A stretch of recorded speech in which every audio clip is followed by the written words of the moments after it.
nina taarifa ya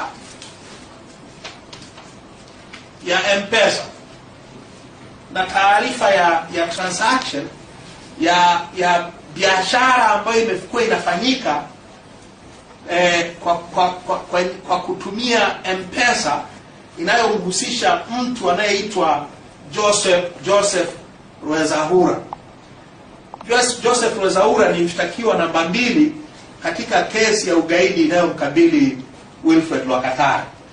Sasa zote hizi ni taarifa za fedha alizopokea, fedha alizopokea au kutoa katika kutumia simu yake huyu bwana Ludovic, jina lingine anaitwa Ludovic. Sasa kitu muhimu kabisa ambacho nataka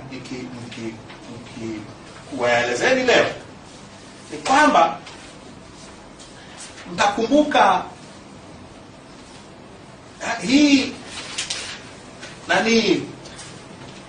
kesi ya Lwakatare inatuhumu kwamba huyu Joseph Rwezahura Ludovic alifanya mkutano wa kigaidi na kula njama za kufanya makosa ya kigaidi na kufanya uhamasishaji wa ugaidi na bwana Lwakatare tarehe 29 Desemba mwaka jana. Tarehe 29 Desemba mwaka jana.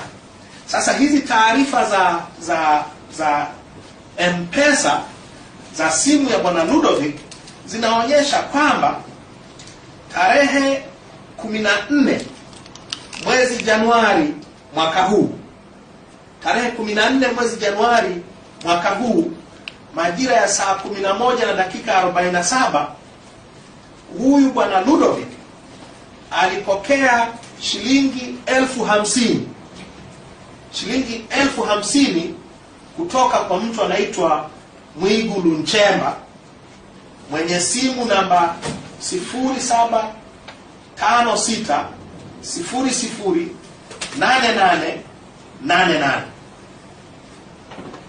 Wiki kama 2 hivi baada ya Ludovic kufanya mkutano wa kigaidi na kula njama za kigaidi, na mkurugenzi wetu wa ulinzi na usalama alipokea 50,000 kutoka naibu katibu mkuu wa CCM Mwigulu Nchemba.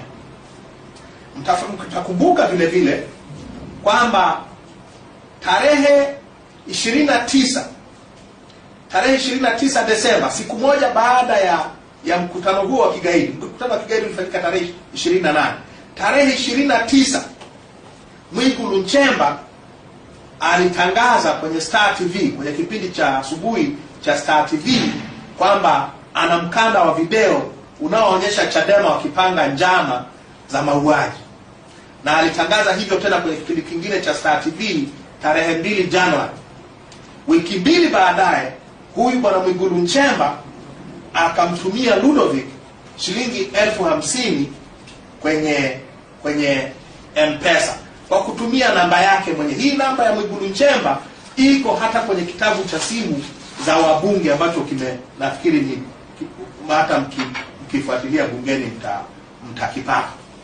Mwigulu Nchemba, naibu katibu mkuu wa CCM, ana biashara gani na mtuhumiwa wa ugaidi Joseph Ludovic Rwezahura? Ana biashara gani? Ana mahusiano gani? Mtakumbuka siku ya tarehe 28 tulishazungumza kwenye vyombo vya habari. Tarehe 28 saa 5 na dakika 59, wakati Ludovic akiwa nyumbani kwa Lwakatare wakifanya mkutano wa ugaidi, wakila njama za ugaidi, wakihamasisha ugaidi, saa 5 na dakika 59 Ludovic alimpigia simu Mwigulu Nchemba kwenye namba ya simu hii. Sasa watu wenye akili wataunganisha haya matukio.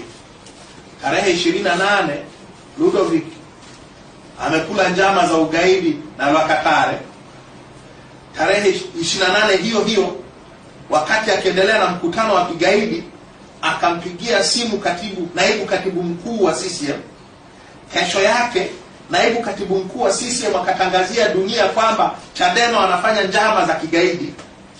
Baada ya siku 3 naibu katibu wa CCM akarudia hizo tuhuma kwamba ana mkanda wa video unaonyesha Chadema ni kila njama za kigaidi. Wiki 2 baadaye naibu katibu mkuu wa CCM akamtumia fedha huyu Yuda Iskariote anayeitwa Joseph Ludovick Rwezaura ili amuuze Wilfred Lwakatare wapate kesi ya ugaidi dhidi ya mkurugenzi wa Chadema.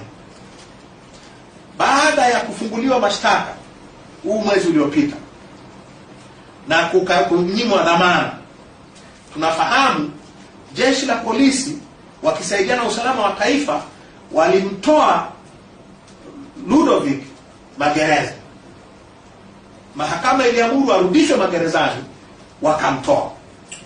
Tulipopata hizo taarifa kwamba Ludovick hayuko gerezani, tukaanza kutoa hizi taarifa kwenye mitandao ya kijamii. Jeshi la polisi wakamrudisha gerezani, halafu wakakimbia haraka wakaenda kuomba ridhaa sasa ya hakimu ili wamchukue Ludovick kihalali. Wakapewa siku 2. Na hakimu ambaye alisema hatafanya jambo lolote kuhusiana na kesi hii mpaka tarehe 3 mwezi wa 4. Lakini inaelekea kuna mambo mengi ambayo yamekuwa yanafanyika yanayomhusu huyu Joseph Ludovick Rwezaura. Kwa kuna njama kubwa, fabrication ya ushahidi, kutengeneza ushahidi wa uongo ili ionekane kwamba mkurugenzi wa usalama wa Chadema anajihusisha na ugaidi. Na kama mkurugenzi wa ulinzi na usalama wa Chadema anajihusisha na mambo ya kigaidi, maana yake chama anachokitumikia ni chama cha kigaidi. Na kwa mujibu wa sheria yetu ya vyama vya siasa, chama kinachojishughulisha na matumizi ya nguvu na ugaidi hakipaswi kusajiliwa. Hicho ndicho kinachotafutwa. Hicho ndicho kinachotafutwa na juhudi yote hii ya inayohusisha usalama wa taifa, jeshi la polisi na kadhalika. Nilitaka tuzungumze haya masuala kwa sababu kamati kuu imeyajadili kwa kirefu jana, na kamati kuu imesema kwamba tutahakikisha hizi njama tunazitoa hadharani na tutahakikisha kwamba Wilfred Lwakatare anapata msaada wote wa kisheria anaostahili. Chadema haitaruhusu Wilfred Lwakatare afungwe kwa kesi ya kutunga kama hii. Tutatumia uwezo wote tulionao wa kisheria wa kuhakikisha kwamba hizi njama zinashindikana.